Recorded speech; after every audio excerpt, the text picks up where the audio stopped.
November 2003, Colonel Tillman prepared to fly the president into the heart of the Iraq War to share Thanksgiving with American troops. To prevent an insurgent attack on the president, no one except those on board could know his destination in advance. This mission, the president wanted to be completely secret. I think probably in the end there was probably maybe 5 of us that had a really good idea of what was going to happen. Even air traffic control had to be kept in the dark. If any hint of the mission slipped out, the operation would be scrubbed. How do I execute a non-stop covert mission without alerting anybody of what we were doing? How do you make the president disappear for a few days? The president, the most closely watched man on Earth, needed to vanish for 48 hours. To establish a cover story, the trip started at his ranch in Texas. The first family had gathered for Thanksgiving, but the president would not be there for dinner.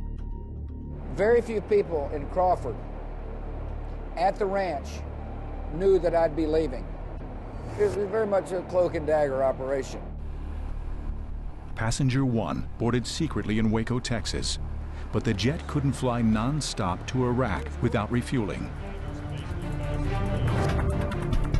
To keep the trip as swift and secret as possible, the president's plane touched down outside Washington at Andrews and pulled into the hangar. Inside, the second presidential plane was standing by, fueled up for immediate departure. We did everything inside the hangar because we had to worry about the tower watching us or anybody outside. You know, everyone's blood pressure was up. It was very interesting, the kind of the choreography inside the hangar when we left. The president gets off, he's got his polo shirt on, he's got a baseball cap on. He walks off one airplane, walks on another airplane.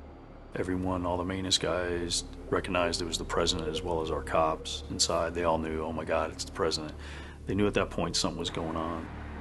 Minutes after arrival, the president was headed back into the air. But as far as the rest of the world knew, the presidential plane never took off. When we left here, we used a different call sign, so we weren't Air Force One. We filed a flight plan for a Gulfstream type of aircraft, okay? So I changed the identity of our airplane. We changed the modes, the codes, and everything associated with the movement of an airplane. So once it got airborne, all the center would see is that there's an airplane. They didn't know it was a 747. 6 hours out, all systems go. A bogus Gulfstream jet heads east. But in the skies over England, a chance encounter almost blows the plane's cover. We were going over London, England, and another pilot had gone by and seen the airplane and asked if it was Air Force One, and the controller dutifully said, no, sir, it's a Gulfstream type aircraft.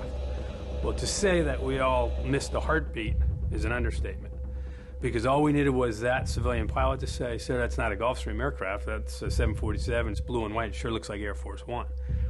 That could have been a reason to terminate the operation.